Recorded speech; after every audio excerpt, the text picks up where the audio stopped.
ఆదిలాబాద్ జిల్లా గుడిహత్నూర్ మండలంలో కిలాడి లేడీ పట్టుబడింది. ఒరిస్సా నుండి మహారాష్ట్రలోని వాసిం జిల్లాకు స్కూటీపై గంజాయి స్మగ్లింగ్ చేస్తుండగా పోలీసులు పట్టుకున్నారు.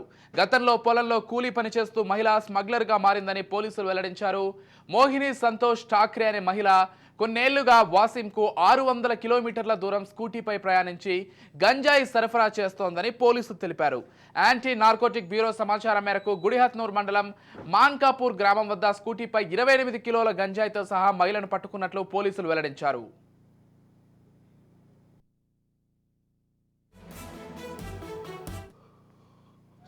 అక్రమంగా గంజాయి తీసుకుపోతున్నామనే సమాచారం మేరకు కాపుగాసి వెహికల్ చెకింగ్లో అనుమానాస్పదంగా పట్టుకోవడం జరిగింది.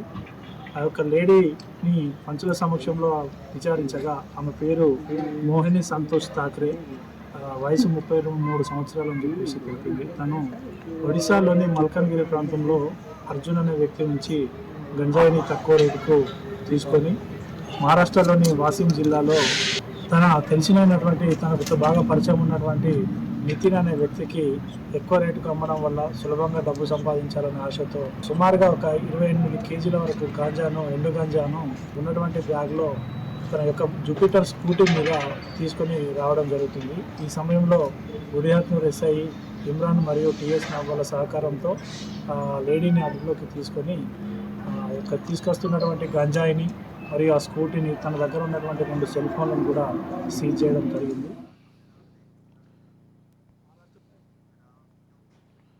రైట్, ఇక ఇదే అంశానికి సంబంధించి మరింత సమాచారం అందించడానికి మా ప్రతినిధి శ్రీనివాస్ ఫోన్ ద్వారా సిద్ధంగా ఉన్నారు. చెప్పండి శ్రీనివాస్. Thank you Vijay. ఒరిస్సా రాష్ట్రానికి చెందిన మోహిని సంతోష్ ఠాక్రే 34 సంవత్సరాల మహిళ ఒరిస్సా నుండి మహారాష్ట్రకు ప్రతిరోజు గంజాయి సప్లై చేస్తుంటది. ఈమె గత 4 సంవత్సరాల నుంచి గంజాయి సప్లై చేస్తున్నది. స్కూటీ పైన మహిళ కాబట్టి ఆమె తీసుకుపోవడం, సరఫరా చేయడాన్ని ఎవరు గమనించలేకపోయిండ్రు. గత 4 సంవత్సరాల నుంచి ఈమె స్కూటీ మీద తీసుకెళ్తున్నది. ఆమె ఒకప్పుడు ఈమె గంజాయి తోటలో కూలీగా పనిచేసింది. ఆమెనే స్మగ్లర్ గా మారిపోయింది. సిబి భూమేష్ ఈ ఆమెను గుడత్నూర్ వద్ద అట్లా నార్కోటిక్ వాళ్ళ స్పెషల్ సమాచారంతో వాళ్ళ గుడత్నూర్ వద్ద ఆమెను పట్టుకుంటే ఆమె దగ్గర దాదాపు 7 లక్షల విలువ గల గంజాయి దొరికింది. ఇక్కడ నాకు తెలిసినట్టు ఇక్కడ మహారాష్ట్ర నుంచి తెలంగాణకు D1 దుంగమాల వచ్చేదంతా ఇక్కడ ఈ ప్రాంతం నుంచి వస్తుంది.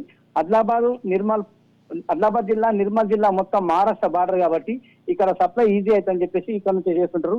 ఇక్కడ బోత్ ప్రాంతంలో ఉన్న అటవీ ప్రాంతం కాబట్టి స్మగ్లర్లకు ఈజీగా ఉంటుందని చెప్పేసి ఇక్కడ నుంచి ప్రయాణం చేస్తుంటారు. వీళ్ళు స్మగ్లింగ్ చేస్తుంటారు. మహారాష్ట్ర నుంచి వచ్చే ప్రతి D1 మాల్ ఈ ద్వారానే వస్తుంటది. ఈమె గత 4 సంవత్సరాల నుంచి ఈజీగా పోవడానికి కూడా ఇదే కారణం అని చెప్పేసి మనము ఈ సందర్భంగా చెప్పుకోవచ్చు.